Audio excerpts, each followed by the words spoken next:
everybody. Thank you guys for joining me. This is Reagan, or the Widowmaker Plus 5. Long story short, I'm here on Tattoo How To, my show, where I show you guys how to draw tattoo-related objects, or backgrounds, or art, images, whatever you like to call it, etc. Please like, subscribe, and share. Anyways, let's get to it. On today's episode, I'm going to show you guys how to draw Japanese finger waves, specifically traditional. So it's basically line art, and let's get this here centered. Okay. Anyways, let's start off. First, we're going to draw one finger, okay, and a knuckle. So that's a finger wave. So let's do another one, another knuckle. Okay.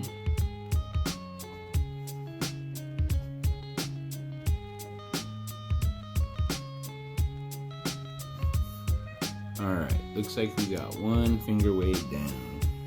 Let's draw another one, this time with a different back cut, okay?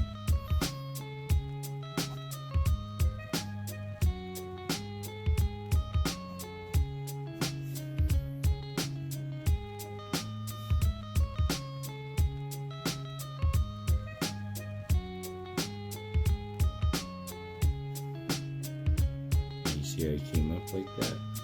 That's how you get into another cluster of waves. That's how you transition so they're connected still.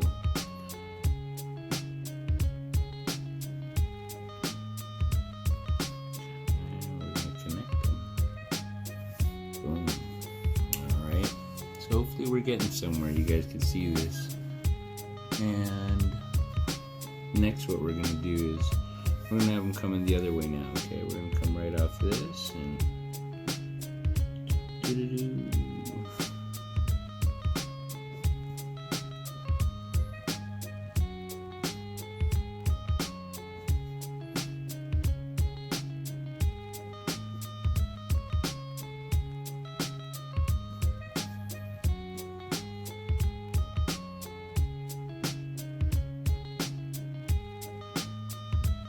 you can turn the waves. I would call that a more advanced style, and you have to do that, but I do it here and there, so it might work.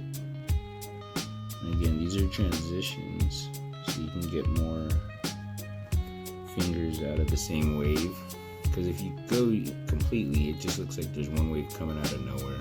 It doesn't really flow as well in my opinion.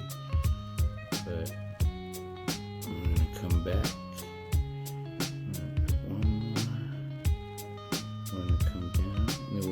Reverse undercut thing.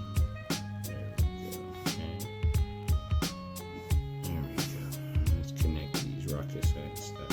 No, there's not really no rocket science to it, but it does give a lot more depth to the piece. So let's just go like that. Okay. Hopefully you guys are seeing that it's not that hard to draw Japanese finger waves as long as you know how it works and you know how to connect them and you know how to do your transition points. So let's do some more.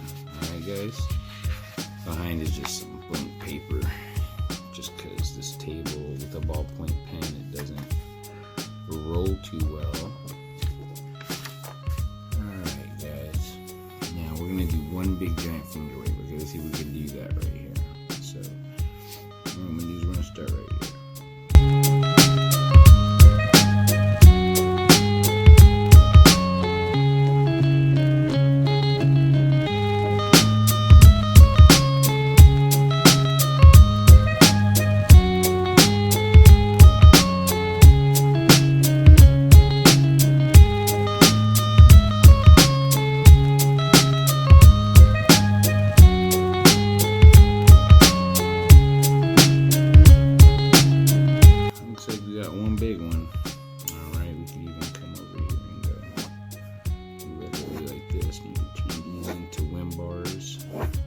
They wouldn't be wind bars.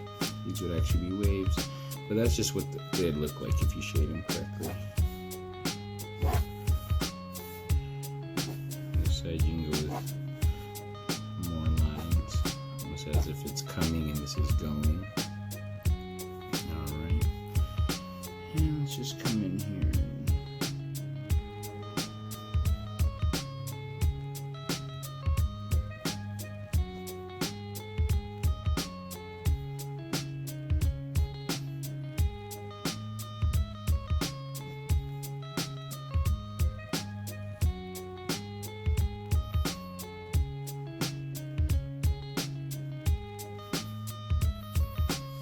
I guess that's this one, huh? I mean, we could actually come up in here too, just to keep it going,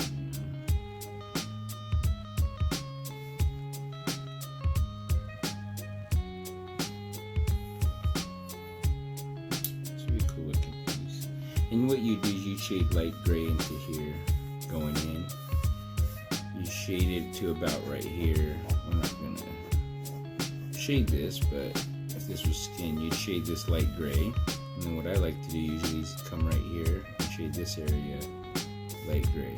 Shade this area light gray. Because it's going to be brushed. It's not going to have a hard edge like this. This is going to be all soft. You guys get what I'm saying. So, anyways, I hope you guys like this video. Hopefully you guys can draw some cool finger waves. And like I said, I am going to sign out of this joint, and hope you guys learned something today. How to draw finger waves like back in the day with the big wave of Kanagawa.